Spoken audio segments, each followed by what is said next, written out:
It's Adam and Kevin, the gods of nerd heaven. They'll be making sure that everyone's heard them. They're taking back Nerdom. Welcome everybody to this episode of Taking Back Nerdom. Taking Back Nerdom. It's Adam. I'm Adam. And it's me, Kevin.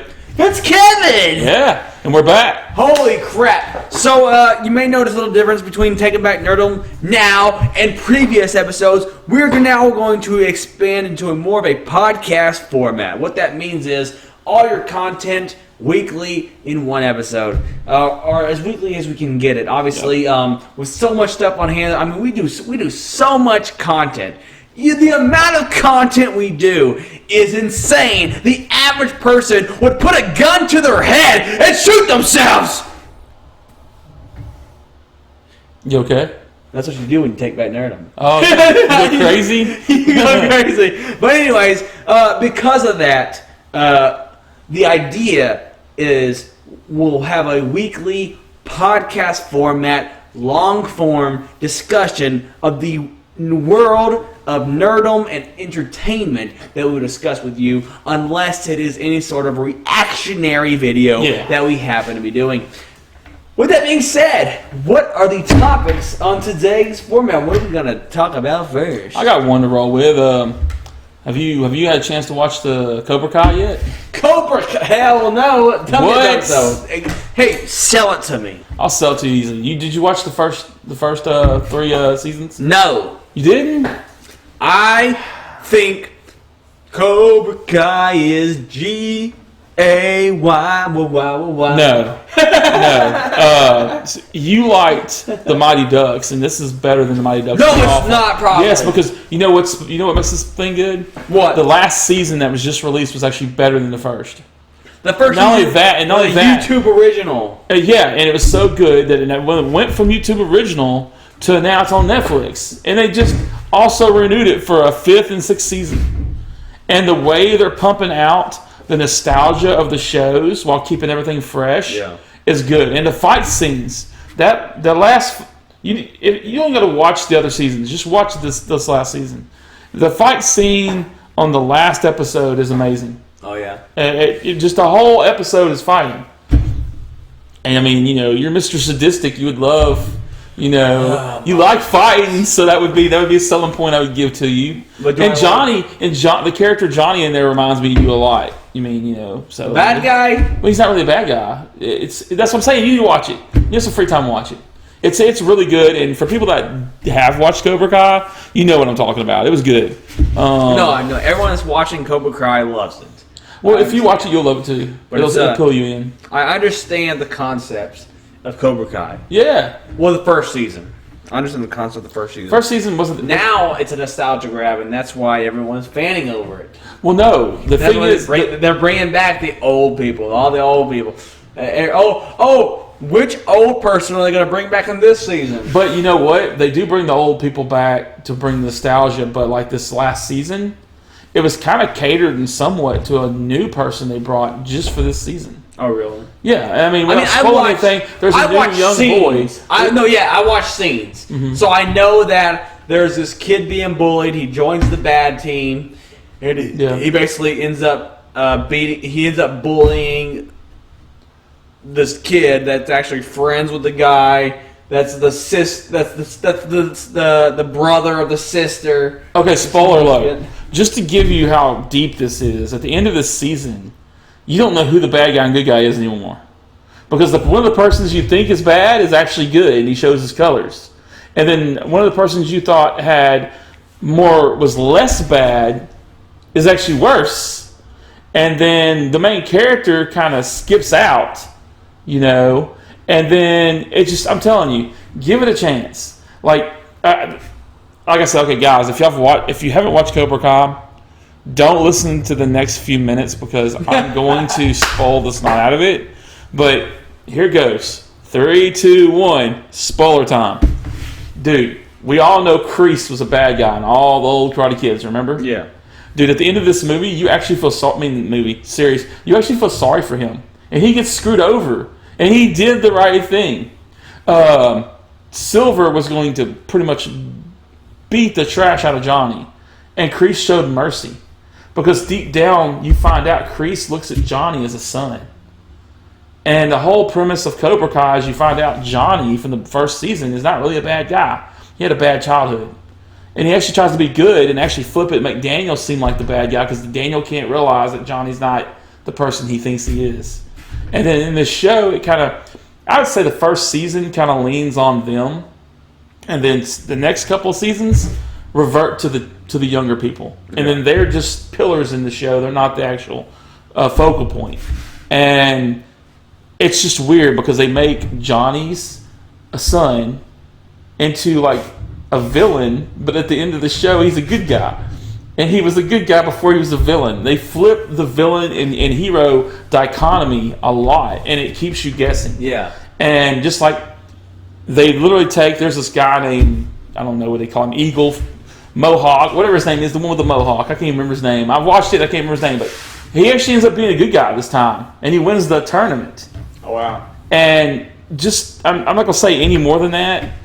So, I mean, you should just watch it. It's definitely, it doesn't follow this season doesn't follow, that's what I liked about it, doesn't follow some simple pattern. It actually verts back a lot. Like you see a lot of shifting. But, yeah, that's what I got to say on Cobra Kai. Oh, my goodness. So give it a whirl when you ain't got nothing going on. How long would it take to binge watch? I binge watched it a day. Oh, all of the seasons? Well, not the whole seasons, but that season I did. Oh, really? I mean, How many seasons are there? 4? Yeah. So 4 days? Yeah. Good God. I mean, you could watch one season 1 week and one season. Yeah. You wouldn't have to do it super fast. The fifth season ain't gonna come out for a while anyway. Yeah. I guess next up, so Cobra Kai's been out now for a minute. Newer shows that have come out. Peacemaker is making the rounds. I told Von Crow. We know a guy named Von Crow. I told a friend of ours that I think Peacemaker is the show, is the character that a younger generation will say, "What? I didn't know Peacemaker wrestled." That's how good I think John Cena is as Peacemaker.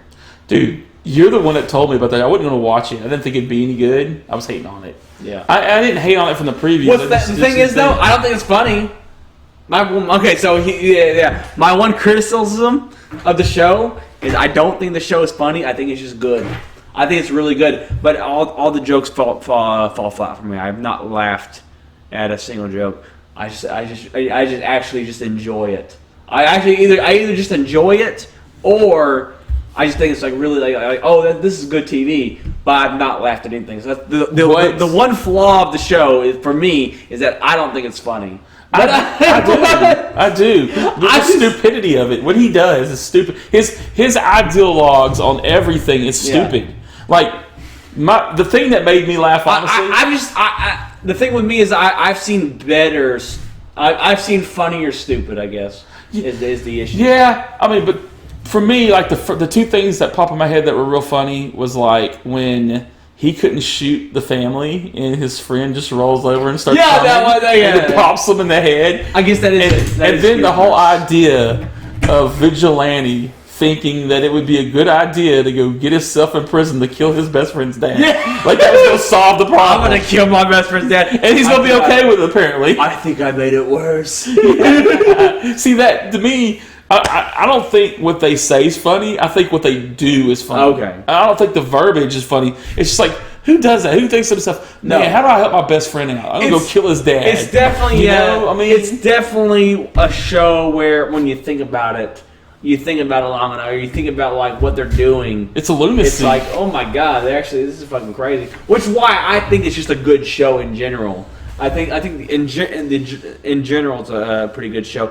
And honestly, the intro was funny too. Oh no, I think the intro is fucking classic. Yeah. The fucking I will never skip that intro. That's an intro that I will never fucking skip. Some judo master and has the eagle drop down like what is that? So I mean, is that a spoiler? Do you think Judo Master becomes Peacemaker's sidekick? Is that like a spoiler? I don't know if he becomes one sidekick. I think they become a group. I think the whole idea, in my opinion, is they're going to have their own group. Okay. Because we all know, like, spoiler alert, we all know the guy that's leading them is actually one of the things that they're supposed to be trying to kill. Because he does the tongue thing. But or maybe he's a good version of him. So I read a very shitty article. Oh my god! Because news articles are horrible. They're garbage. They're trash. There is no news articles anymore. Clickbait. But I did read one of those crappy articles, and they were saying like, this is a plot hole. That he's one of them. That's a plot hole. I'm like, no, it's fucking not. But then the whole show's a plot hole. I mean, I think some people take them shows too serious. Yeah. Everything needs to be an Oscar. Just like, not to get off topic, but just like the Godzilla movies. Yeah. I'm not saying you don't have a right to your own opinion on things, but why would you want to walk into a monster movie and start grading the storyline and the dramatization and the acting? Yeah. You should be there to watch mayhem and graphics. And if you're going into this with that idea, you might as well not even go to watch it because you're not going to like it. Just like this show. This show is off the wall. This show is like Punisher meets Deadpool meets a bunch of stuff mixed in together with a side of complete idiocracy. I mean,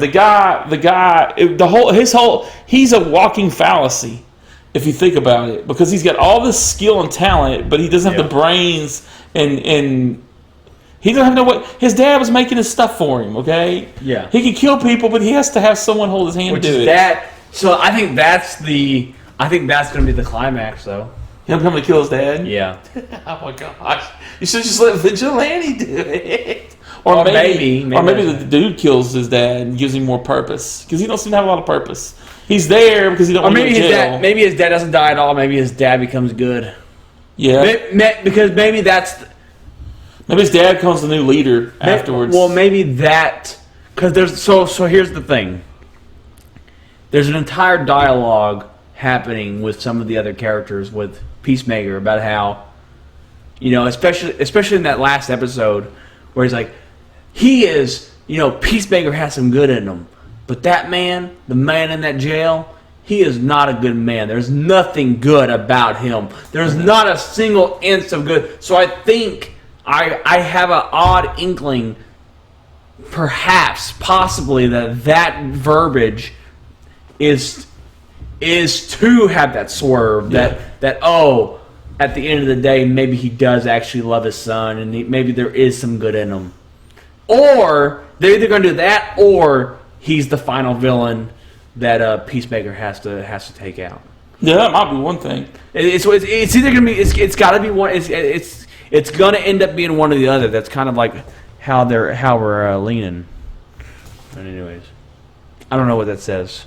Oh, this is restart to install newest window. Does anything say like pick a time, remind me later? Or the middle button is what you want to hit. Okay, remind me later. Yeah, I was listening to you, and then our software doesn't update. Motherfuckers. I'm sure other people's had that. Anyways, problem. But that's a good idea. I mean, what do you think it's leaning towards? Do you think it's leaning towards? Because I mean, he's in the show. He's a big integral part. They keep bringing him up. His racist past, blah blah blah. They keep showing they show his supervillain outfit. You see people bowing to him. He's a bigger part. Does he become a good guy? Do you see? Is this show trying to say? Because I mean, Peacemaker's a villain, but in this show, he's the good guy, right? Yeah. I mean, he was just he's literally a fucking villain, but they're like, oh well, he's actually an anti-hero. So are they going to do that with his dad? I think what they did is shove that out of the side. I think he was a villain before he became a Suicide Squad. Okay. And now he's a good guy. He's a good person.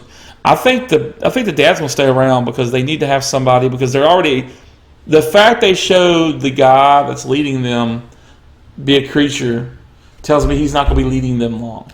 No, if anything, unless they drag that out a couple of seasons. If anything, they're going to do the whole trope where the leader was once them, but now he sees the error. He's like He's So the you think he's going evilness. to be a good guy? Just that's a red herring. Like that's how he knew about him. I Yeah. mean, or a butterfly just happened to infect him. And You know what I mean? Maybe he wasn't a butterfly, but now he is. yeah. Well, I mean, I think the dad's going to stick around at least to help arm them and stuff. They're going to eventually have to have new weapons and new gizmos. I think the dad's just going to stick around and be a jerk. He's going to be like the jerk of the show. You know, every show has that one dude that's important, but he's like a complete dick. Yeah. I think that's what the dad's going to be going forward. And I don't know. The show's got. I mean, so far we really don't. There's some stuff they haven't fleshed out yet. Like, is that chick that's doing that favor for Walter? Is she secretly grading them on their performance? I mean, that's another thing to think about. So I mean, there's no telling what they're going to do with the show. I just find it interesting and it is entertaining and funny. Oh yeah, 100%.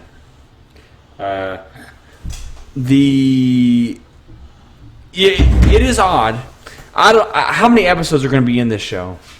Honestly, I don't know. Probably the standard amount. I don't think they'll do 20. What's standard? 9 now? Nowadays, it could be anywhere from 9 to 12. It's like nothing almost. Yeah. That's what sucks. Like used to, a season of a show was like long. We'll see at the same time. But now everything's like what they did was they increased the budget of shows, made them like 10 times a bigger spectacle, but they've lessened the amount. So well, that helps too because now that you have all these other shows coming out, they're pumping out more shows than they used to, and at a faster rate. They're getting done with these shows quicker. Also, it used to, if there was a series being made, it would take them a couple of years. Now it's not taking them a couple of years to do it anymore. So that kind of makes sense because if the directors or writers have more than one thing on their plate, they have to get through one thing to get to another. yeah. So I think it'll be 9 to 12 episodes. I haven't really looked at the episode count, but I'm just curious to see if this is going to be something they're going to do one season and it's going to end in one season, or is it going to be something that will continue for a little while? Or if this is going to, I mean, there's a rumor going around that it's going to lead. He's going to be in another movie. He's like it's going to lead to something. Oh, Peacemaker? Yeah. Oh wow. But I don't know if it is. I mean, I don't know if they're going. I mean, maybe. maybe Guns will come back and do This. another Suicide I mean, Squad. if anything, this show is gonna make Peacemaker like a fucking iconic character. Hopefully. To me, he seems like he's moving in the direction of being kind of like the DC's Deadpool. Just not completely like Deadpool, so he's not a ripoff, but kind of like it in the sense that he's what he does. Yeah. He's good at what he does, but instead of being like Deadpool has like a unique sense of humor, and Peacemaker, he doesn't have humor. The way he thinks is what's funny. Yeah. Like you say, who would come up with that from that? To where Deadpool is just like he finds crazy things funny. So that's what I think they're going to do. I think they're just capitalizing on that type of humor that the new generation likes. But that's good. I mean, DC seems to be trying to get their HBO Max content together, and it's coming around nicely. I'm just kind of hoping they'll get their movie content together. That's what really bugs a lot of comic book fans. They need to get some sort of leadership and some sort of path forward. I'm hoping, I know it's cliche, but I'm hoping that the Flash movie kind of is a reset button to move in that direction. Because, I mean, their solo movies has done good. That's not a part of the shared universe. I mean, The Joker did good. Yeah. What else come out recently that was a solo movie? There's something else that they come out with. Shang-Chi. You say DC? Oh, DC. I'm sorry. Suicide Squad. I mean, That's not a solo movie. It's not solo, but in a sense, I mean, it's lightly connected to DCU, but it's not fully connected. The last couple of movies at DCU that you would say is DCU that come out, like Birds of Prey and Wonder Woman 84, y'all can hate on me all you want, but them movies were trash. I'm sorry. I couldn't get into them. Oh, no, it was bad. They were bad. I mean, I don't know why why she supposedly killed the Joker off, and why, I just think Patty Jenkins, everybody is like revering her. And I liked the first Wonder Woman movie. There was some problems with it, but I liked it. But the second movie, she was not good in the number one Netflix movie last year. No, well, the second Red movie, Notice. Oh, she wasn't. Well, the second movie. You didn't watch Red Notice? No, I was talking about the Wonder Woman movie, not the But actress. did you watch it? No, I haven't seen it. Oh. I know it's the one with The Rock and Ryan Reynolds and all that. But back to what I was saying, like about Wonder Woman 84, it was PC. It's like they comic book movies are comic book movies, okay? Yeah. If you want to look at the ones that have done the greatest jobs on a comic book movie, you got to look at was it the Russo brothers that did Winter Soldier? Yeah, yes. Okay, you got to look at the Russo brothers' work on the Winter Soldier, and you got to look at Nolan's work on the Batman trilogy. And the reason why you do that is you can't change superheroes into a PC thing. However, you can change the theme of the movie and make it work. Like I heard an article recently where Tessa Thompson, I think is her name, that does Valkyrie. She wants to explore the sexuality of her character. What does that have to do with Valkyrie? And what does that have to do with a Thor movie? I mean, who wants to spend 30 minutes watching Valkyrie find out she's pansexual, Valkyrie sexual, or Norse sexual, whatever the crap she is? What's that got to do with anything? Which is funny. movie. You know what? Actually, that's actually one of the things that I give props to Marvel so far is that there's no weird sexual scenes thrown in these Marvel movies until Eternals. In fact, a weird article. We're talking about shitty fucking articles. There's weird articles like saying, "Yes, finally, there's a sex scene in a Marvel movie." It's like what the? Well, it is a Disney property. I mean, people can't expect to see stuff like that. I mean, they're not going to allow it. It's just odd. I mean, why would you? Well, why would you even expect a sex scene in a Marvel movie? That just seems like so. Well, I mean, if you read the comic books, Tony Stark was. Oh yeah. Well, I mean, this is him. I mean, there's innuendos all the time in the fucking show. You don't need to see that unless it's. To me, them things should only be in there if they serve a purpose. If they don't serve a purpose for the story, they don't need to be in there. So, no offense, Valkyrie, but no one cares. You're a mid-card character in this movie, and no one wants to spend time to find out who Valkyrie likes on her pastime. We want to see action. You should be focused on how can Valkyrie be relevant in the fight coming forward against Gore the God Butcher. Not who does Valkyrie like. Who does Valkyrie I mean, if you're thinking of that, then you as an actor or as mind is in the wrong area because you're the majority of the people that you're trying to please to get your paycheck are nerds. And they want to see Valkyrie whoop somebody, beat the trash out of somebody. They don't care about any of that stuff. They don't. They can go find other content to please themselves on that stuff. Yeah, please themselves. Yeah. Disgusting. Yeah, it is. It's the truth, though. But yeah, DC's got a lot of stuff going on. Obviously, Batman's coming out. We'll talk more about that closer to the release date. But I guess moving on to what you were saying about Marvel. Oh God, I just lost what I was trying to say. No, Disney. We're talking Disney. Guess what show I've been watching? Man, that you hate. I don't hate it. I just you hate it. Boba Fett. Hey. I'm gonna say it right now. I said Boba Fett. Star Wars fans Boba Fett hate me for this. Boba Fett is not. Boba Fett is the most iconic merchandise seller ever. And it's weird. It kind of reminds me of how they pushed Harley Quinn in DC. It doesn't make sense. The character was just there long enough to get his butt kicked by Luke and thrown off the side, and then they had to rewrite the fact he was dead, and they had to rewrite that he lived. His armor's badass. He's mysterious. It was written in the fucking in the books. The books written like Disney took from the books idea. Like Boba Fett. Honestly, the Boba Fett thing, the Boba Fett show is literally just pandering to the Star Wars. No, not the Mandalorian. Mandalorian is better. More credible, more original. No, yes. Mando is more original than Boba Fett. The only reason they did Mandalorian is because of how popular Boba Fett is.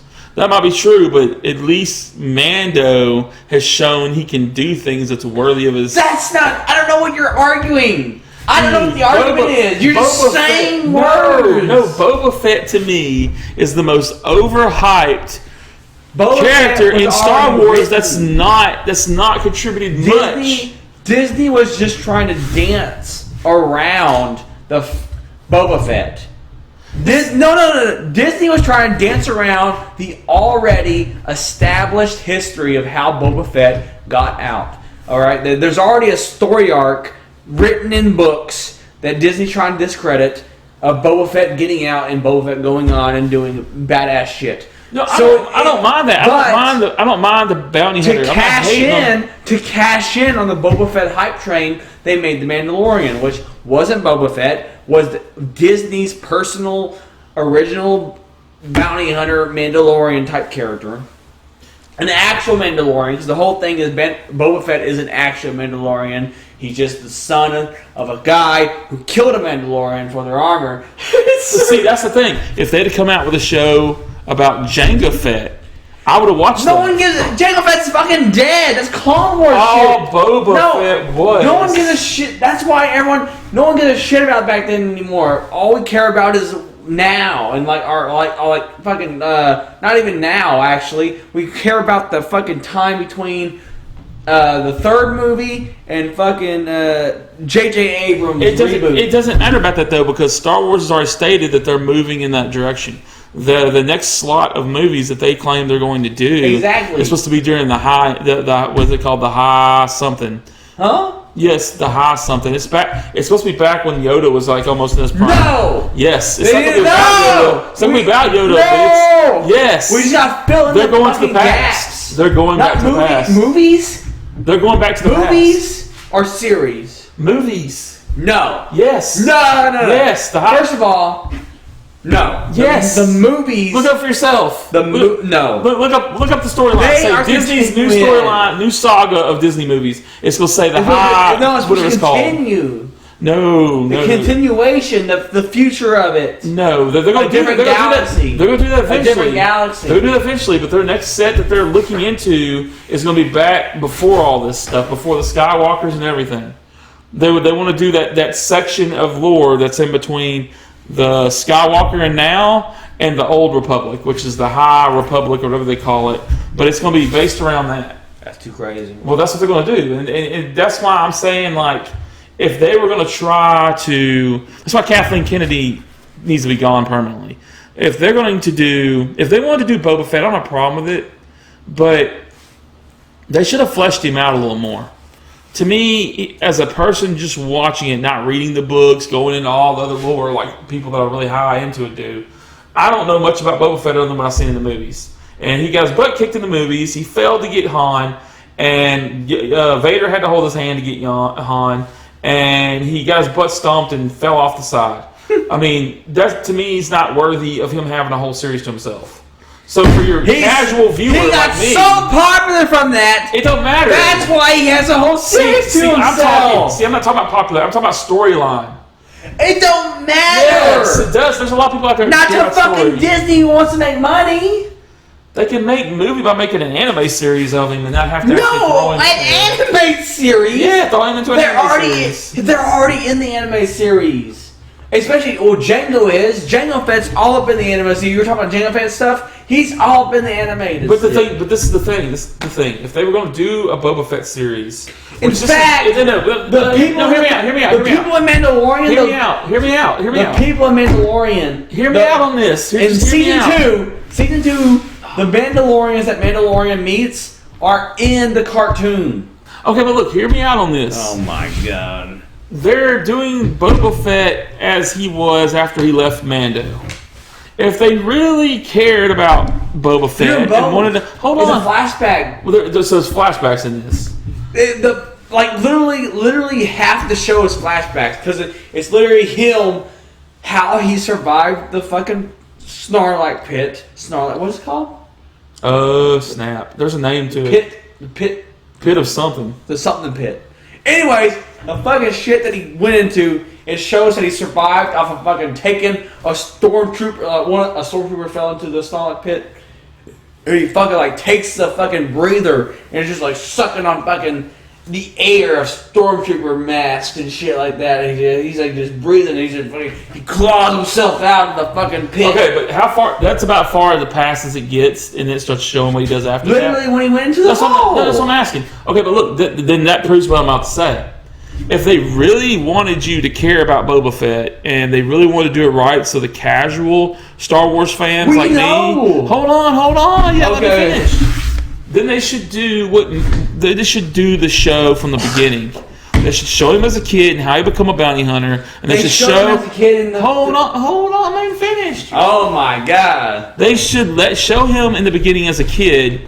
How he become a bounty hunter, how he learned how to become a bounty hunter, and what great feats did he do to become this all the bounty hunter by the Hutts. That's what they should do, and then roll this series out. Show him what's going on now. A, they're explaining that in dialogue. B, we seen him as a kid with Jango Fett in episode 2 or 3, whatever it fucking was, 2 and 3, I believe. But just like Lord of the Rings. Everybody likes the Lord of the Rings, but everybody has the same complaint. We would have loved to see instead of the Hobbit, which we've already seen 100,000 times. How? Why didn't they do the books, the cartoons, you name it? The whole point is most people know the story of the Hobbit. The point of the matter is they should have went back to how Sauron becomes Sauron, and the original ones took him down. People wanted to see no one wrote that. Exactly, but people wanted to see that. Well, just like here, anyone that's wanting to be vested in the wondering why everybody likes Boba Fett so much would want to know how he become this, what makes him this bad Abe bounty hunter. So what you do is you go back to the past and show how he got his reputation. He took on Jango Fett. He took this daddy's armor and then worked for fucking exactly. So show that. What's his name? The Hutts. So show that. So show that. Have a whole season or two of that. Well, now he's fighting the fucking Hutts. Not really. The twins. The twin Hutts. Just we're like, oh, we're done fighting. I mean, when I'm you can kill our Wookiee. You can kill our black Wookiee. This badass Wookiee. Oh, there's this bad Wookiee in these there's a girl and a boy Hutt, but they both what the fuck is saying they're twins apparently, and they both get carried around like, we don't want to fight for this shitty ass planet anymore. Tatooine sucks, dick. You can have our fucking Wookiee, and he tries to, and then Boba Fett's like, I don't want to kill your Wookiee. Wookiee, you can leave. And then the Wookiee goes to the fucking bar and they're like, get out of here, you're not pretty enough. He's like, hey Wookiee, you want a job to pay off your debts? So, what? He kicks him out and offers him a job? Exactly. That's weird. That made no sense. And so and Boba Fett is now, because you know how Leia or Luke, one of them killed the whatchamacallit. What did Jabba the Hutt have at the bottom of the pit? What did he fight in the pit?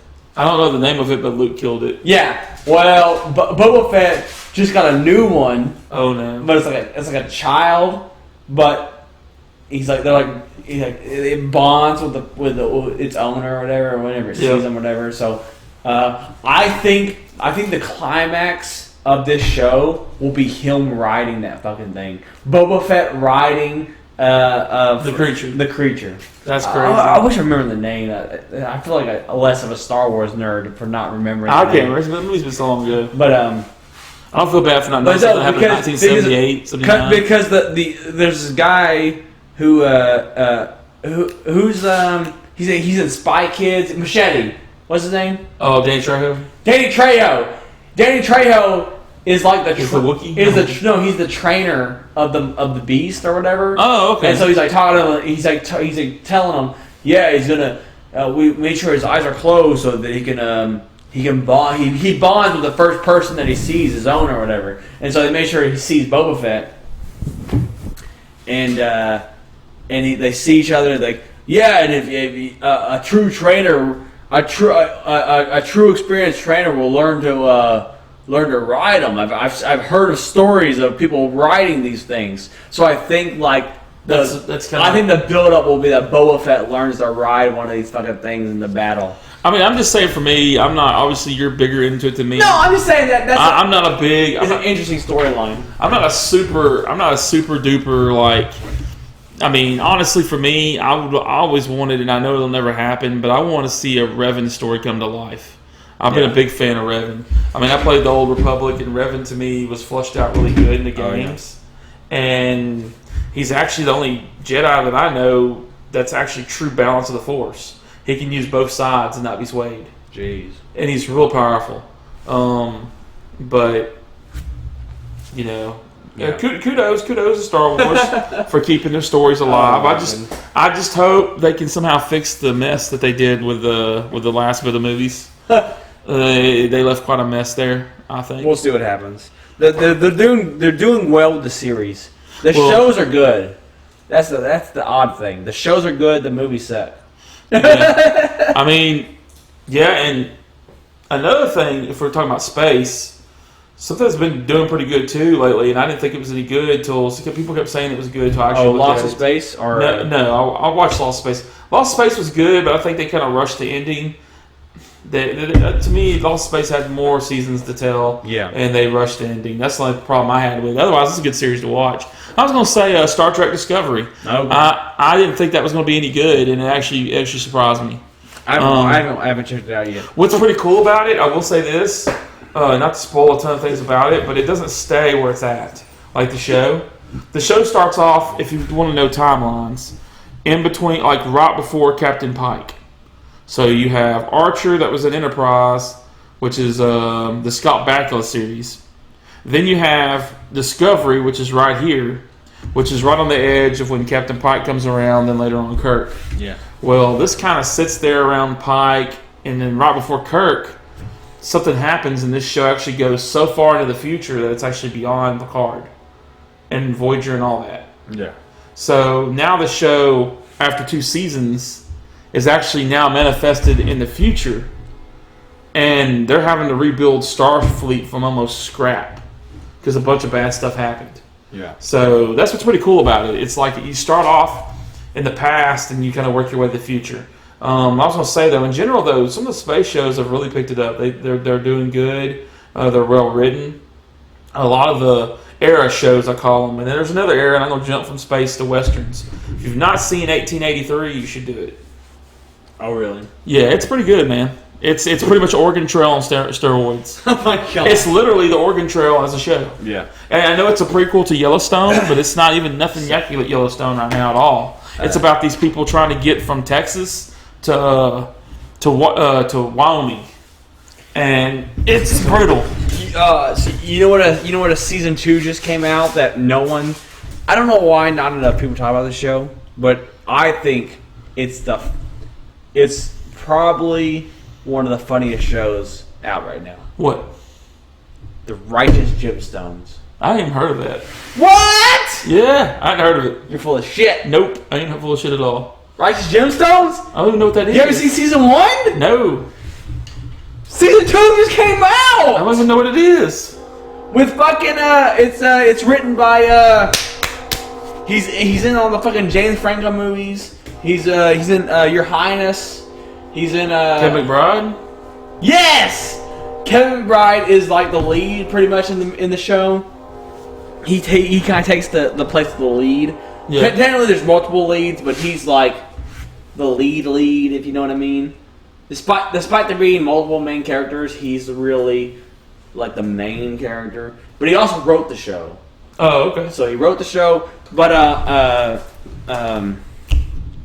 John Goodman's in it.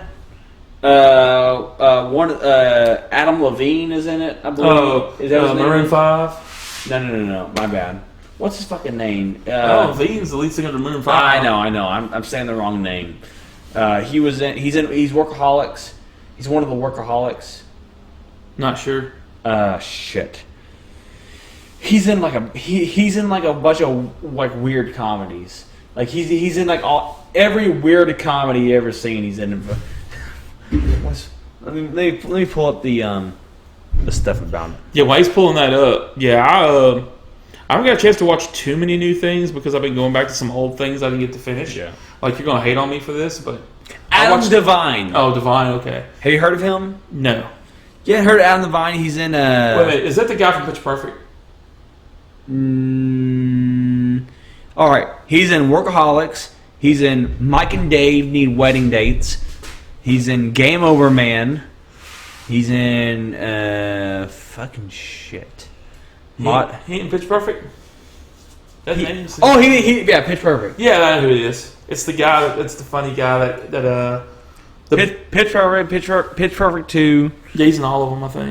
Yeah. He's the one at the end that actually says on The Voice, and he's like oversinging. He's trying to get them to. He's in Neighbors. He's in the Lego Batman movie, The Baggage, the Uncle Grandpa. Oh, that's pretty cool. Anyways, he's actually one of my favorite in the show. Oh, okay. But Adam Devine, Eddie Patterson. She's in Vice Principal, Pool Boy, The Last OG, Helen Keller versus Night Wolves. Good God. Anyways, that's horrible. Anyways, so the Righteous Gemstone, the main characters in Righteous Gemstone are Danny McBride, Eddie Patterson, Adam Devine, and John Goodman. Oh, okay. So that's like the 4 family members of the Righteous Gemstone. So the Righteous Gemstone is a show that showcases a super church family. So it's a religious show. Well, no, but that's who it's showing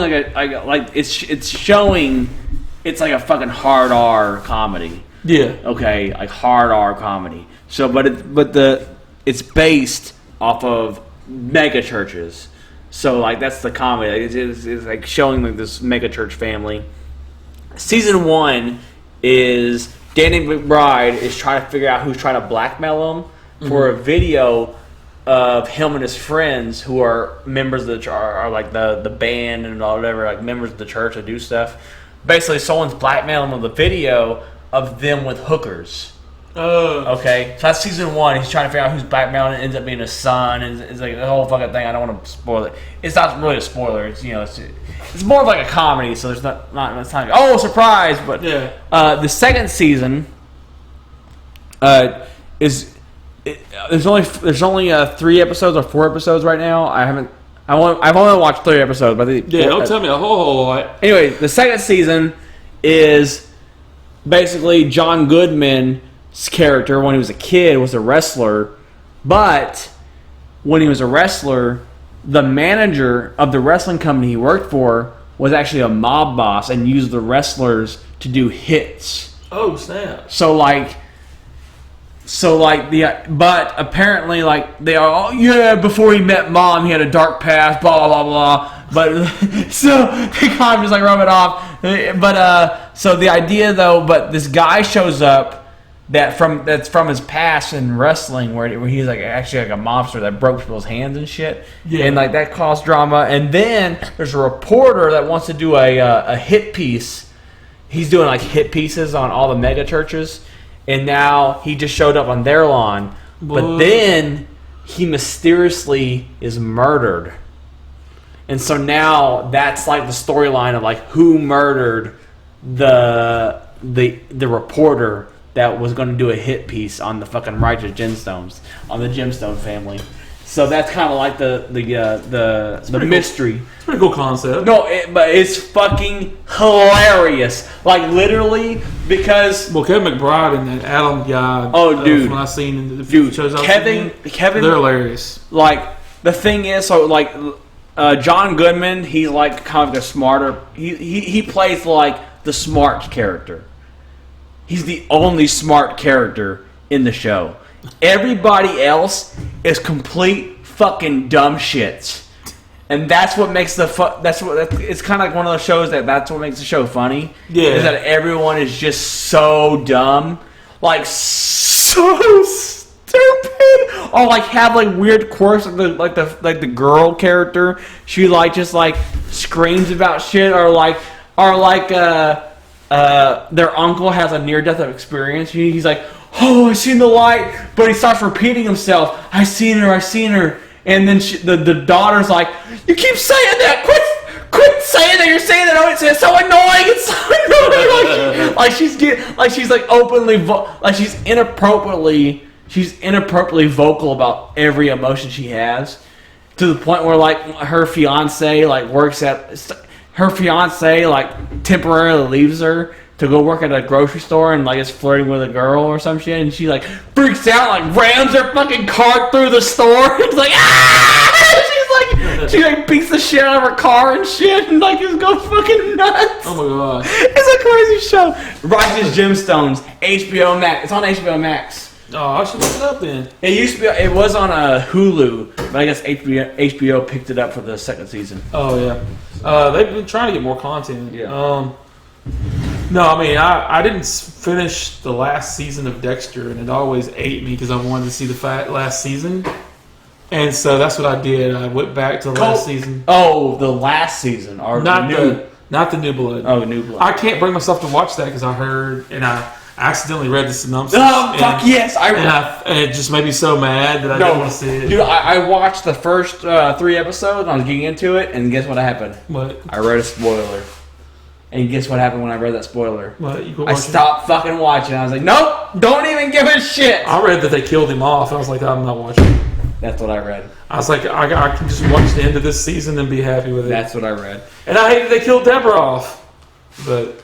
Well, she's still in the show, though. Yeah, as the ghost replacing Harry. Yeah. I mean, they should have kept some characters. I mean, they already did away with most other characters because he moved to a different spot. But yeah, I watched that, and I watched 1883 because I've been watching Yellowstone. I mean, I ain't got to promote Yellowstone. And 1883 is a survival. I mean, you'll love it. It shows it's already shown in the first 5 episodes every way you can die on the trails back then. Oh, yeah. A girl goes to use the bathroom and a snake bites her and kills her. So she was just using the bathroom and she died. I mean, there's one of them drinks one of the water without burning it and almost dies. Just different. They get diseases and they die. I mean, someone steals and he gets gotten. So I mean, it's just shown. And then there's bandits that come around. I mean, if you like the Oregon Trail or like the idea of people trying to like survive, it's a good show. And it's on Paramount Plus.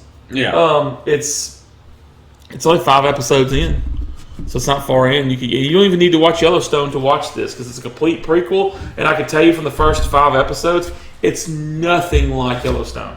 Yellowstone is this rancher. He's already been established. He's with the richest dude in town. Got all this political power with everybody, and he has people trying to take his land because his land's one of the most sought after land there is, and his cattle. And it's like a political dash, rancher dash. And then this is just like, can we make it to where we're going? Without a bear, snake, bandit, or disease, or what have you. And it's got some heart-wrenching moments that make you go, man, that sucks.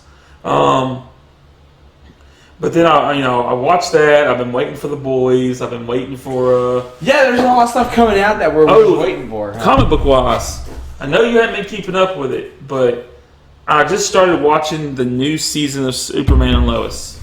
And I will say this: I just fucking finished Hawkeye. It has not dwindled down like most CW shows do. It's in fact the graphics have stayed on point. Wait, there's a new season? Yes. Of the Superman and Lois? And it's being written. I thought it was a 1-season show. No, it's being written. The thing that makes it good, and obviously this is why, is it's being written by HBO writers, and it's getting the HBO budget. Damn. So to me, I think when CW gets officially sold, which is being happening as we speak, I think I could see Superman and Lois being swooped back into HBO Max. But it's a good show. They did a really good job on this show, and the graphics. I mean, I'm not going. This ain't anything I'm ruining because there was like a promo to it.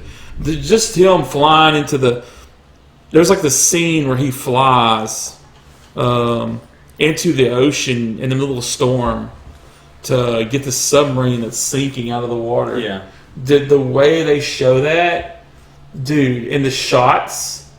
It looks so realistic, like Superman really is holding this submarine in the air. Oh shit, dude! I'm gonna tell you right now, man. The scenes, the fight scenes, are the way they let him use his powers. They don't cut punches on it. And this show, which I really love about this, has remained minimum on the PC stuff. Oh yeah. It's stuck straight to the family dichotomy. It's him, his wife, and his 2 kids in Smallville. Yeah. You should give it another go, man. You should try it. I haven't. What was the name of that beer? It's pretty good. I brewed that. Yes, that one right there. I think I've tried that one before. Oh, I think I gave you one. Yep. It's a fucking good IPA. Fucking damn. Superman and Lois, guys. I know CW shows have burnt y'all before, but this is probably the best CW Well, show. CW did well with The first 2 seasons. The zombie show. They did well with the first season of The Flash. They did well with the first. Zombie. They did well with the first 2 seasons of Arrow. I thought, but like a lot of them other shows, I don't know what the problem is, but they just went full tilt PC and they sucked. Have you watched Encanto yet? No. You haven't watched Encanto? No. On Disney Plus? Mm. Man. That's what I've watched. I've watched Witcher. You don't know, it's a movie. No, I haven't seen it yet. It's a Disney movie. I just got through seeing the Eternals. I went back and watched that. Oh my god. And to me... And you haven't watched Encanto. Encanto will literally have music stuck in your head for years. Well, when I watch it, I'll let you know what I thought about it. Oh my god. But I watched Eternals, and just to give y'all a quick idea what I thought about it, it was needed to kind of seed some of the hierarchy in space. But I thought a lot of the stuff in the movie could have been done without. They literally plotted a love story that they ripped away just to rebring. Literally, Icarus is in love with, which they show this later on, with Cersei. But then in the beginning of the movie, they're not in love, and then when they come back later on, he starts wanting to be in love with her again. None of that was needed for this movie. A brief summary of they fell in love, and then they're not in love no more, and that's that. The Unimind thing, yeah, I knew they were going to use that because that's the Eternals' big thing. But a lot of that in-between crap was not needed. Not needed. Not needed. The best part of the whole movie, in my opinion, is when they're sitting there on Earth and the Celestial appears in the sky. Yes! And then grabs her up. Dude, and brings her to his face. That's literally and tells her what they're going to do and not do. That's the scene of the movie. They could have did the whole movie. They could do the whole movie. And I'm tired of hearing them jab about the Avengers. The Avengers had less powers than they did and did a lot better than they did. They sucked at helping people. People were dying left and right around them. Oh, yeah? Did you guys see that? Iron Man saved a whole plane full of people crashing by himself, and y'all couldn't save 10 villagers? So y'all have more power than he does. I mean, Icarus is like a minor version of Superman by himself, and then you got this one chick that's like the Flash, but can punch really hard, and you got this dude here that he charges his fist up and can punch anything, and then you got a Wonder Woman type chick who uses Green Lantern technology and constructs her weapons. But yet, and then they have her, but they can't use her because her eyes turn white and she goes into some madness state. And it's don't get me started on Eternals. Whoever made that movie, and we know who made that movie, don't understand comic books. They should have sit back and let someone write and then picked apart what they wanted to do. I understand it was needed, but the movie wasn't that great. It would be towards the bottom of my list of top. Oh yeah. It was drowned out by the awesomeness that was Spider-Man: No Way Home. Oh yes. It was drowned out by that quite a bit. Oh my god. Everybody got the fan service they wanted. Yeah. But honestly, I thought a lot of people would be more excited to see Toby, but man, at the pop, people were giving Andrew Garfield. Well, because he got screwed. He should have got another movie. He wasn't the problem. No. Andrew Garfield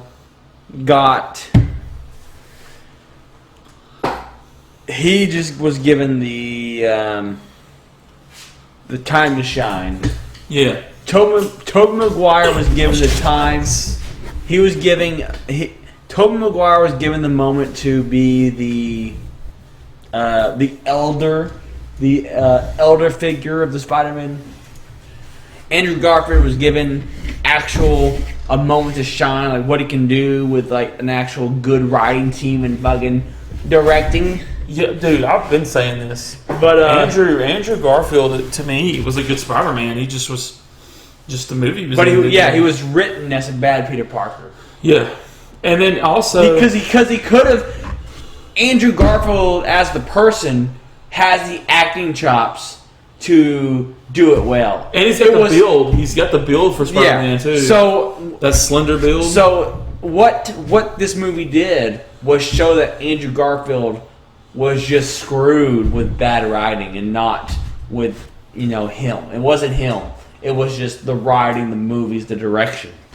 Honestly, I think he was also in there for another reason.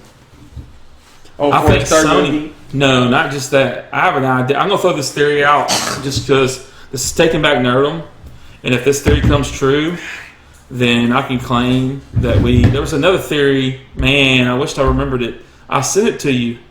Oh, I want to throw this out here real quick because if this is true, then Taking Back Nerdom called this out a long time ago. I said that Scarlet Witch was going to probably be possessed by Cthulhu.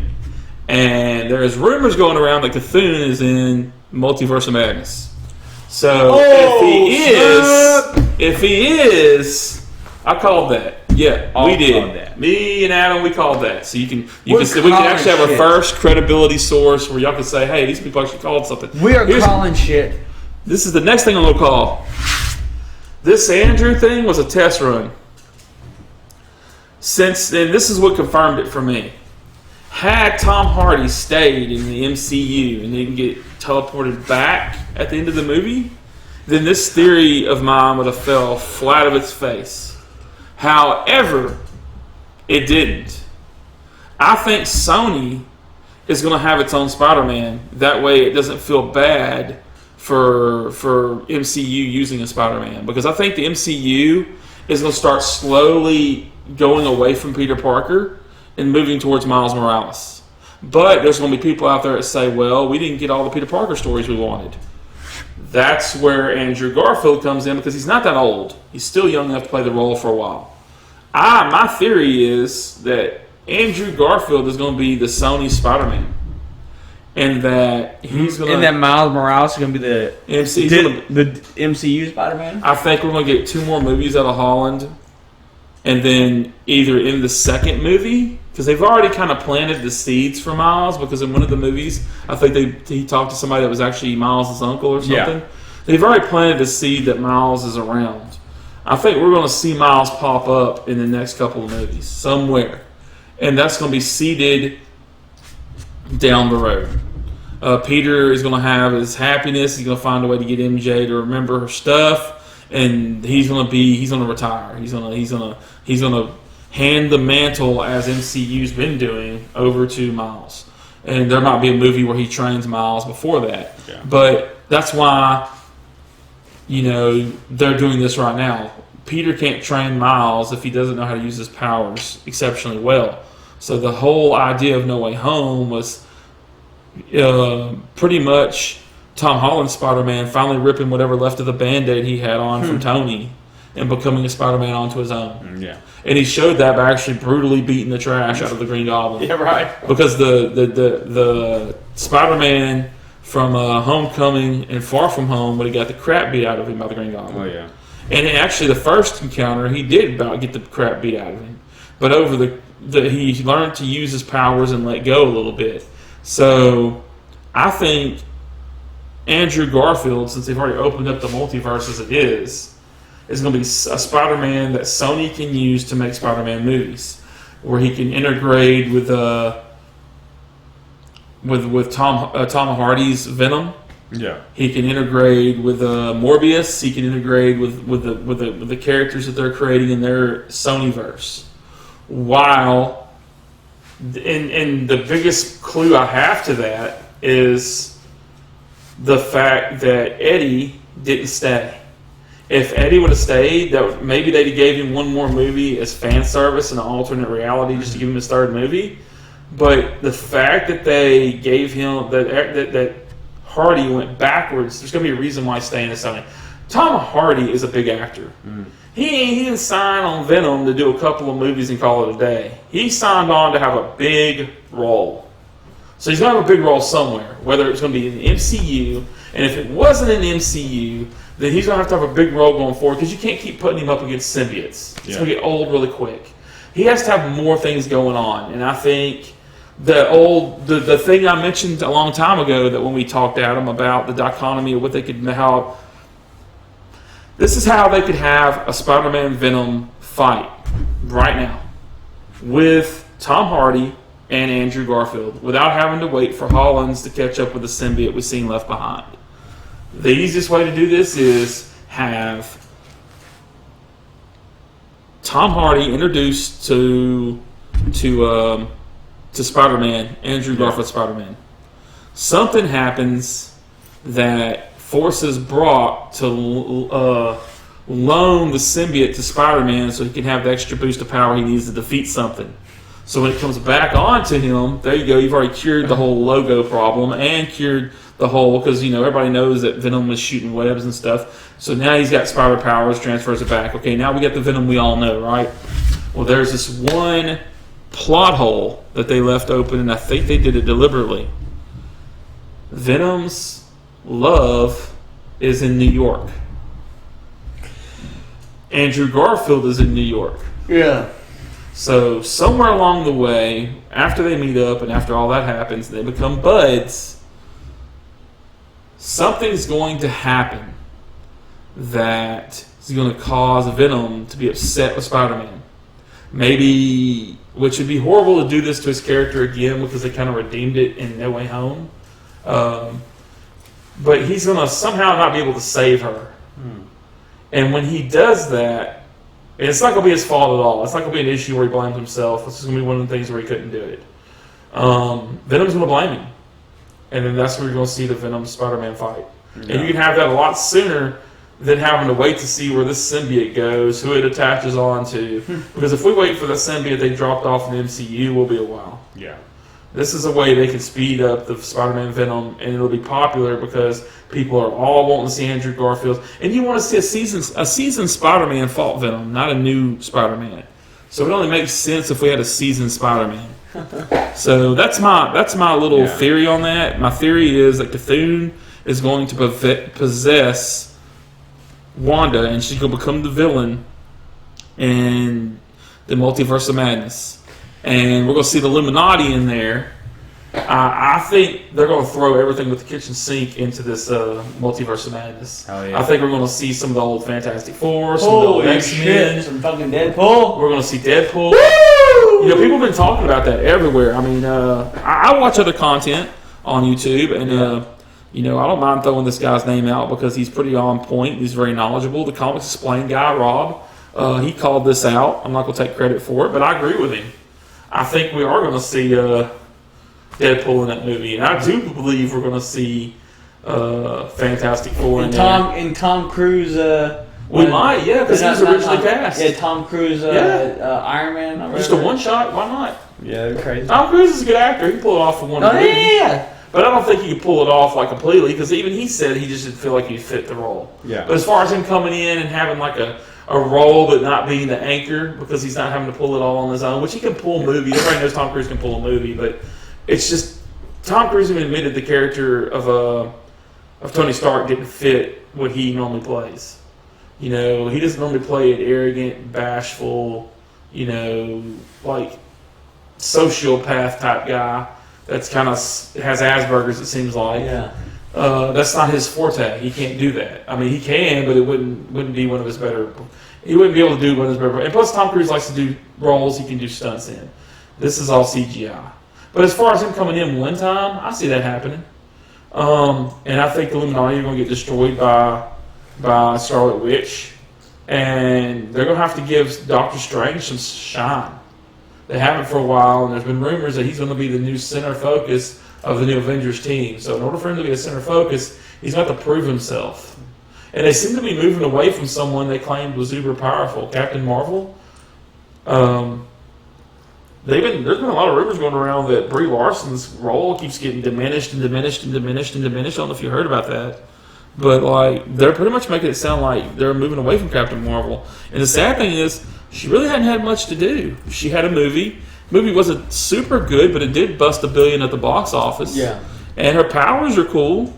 And then they had her a little bit in that we've seen her in certain scenes and other places, but that's all they've done with her. They haven't really showed us anything more. Yeah. You know, and I think we're going in Multiverse of Madness. I think we're going to see a hint at Kang. I don't think he's the one doing this, or he might be behind the scenes, but I don't think he's the main villain for now. I think the main villain is going to be Cthulhu.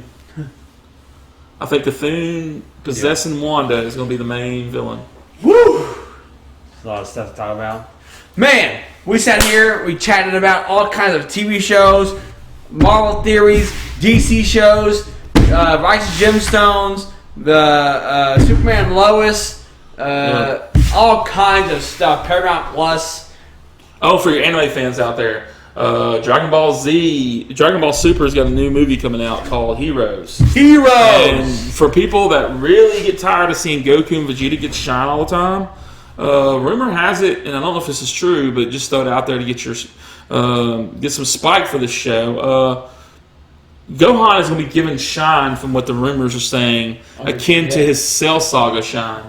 Damn. Like he's going to have a new transformation, and that must be a crazy transformation, because if he's going to be the one that defeats whatever they fight, then that means that transformation is going to oversee what Goku and Vegeta are right now. Good God. And that might be true, because they did see that in the Tournament of Power when Piccolo was training Gohan and he got him back to his mystic form, and he said, I believe you can achieve forms beyond this. Yeah. And then people were really upset that we didn't see them forms go to fruition in the Tournament of Power, but... And there also is rumors that the new Dragon Ball series is going to be coming out sometime after the movie. So much is happening. It's good that we're here to report it, chat about it, talk about it. We're sitting here, long form conversation, chatting about all the things happening in entertainment, trying to take it from the corporations. You know why? Because they've taken it. They've taken Nerdom from us. it's okay, Adam. We gotta take it It's back. okay, man. It's okay. Got to. We have got to take back Nerdom! I go to art house cinemas several nights a week. I blog about the classics and buy the DVDs. Directors don't know who I am or care that I exist, but I defend their work for hours at parties when I'm pissed. Meteor, I gave you all the best years of my life. I tell the world about you on social network sites. When I'm not consuming you, I'm telling others too, and wishing I could hang around the people who make you.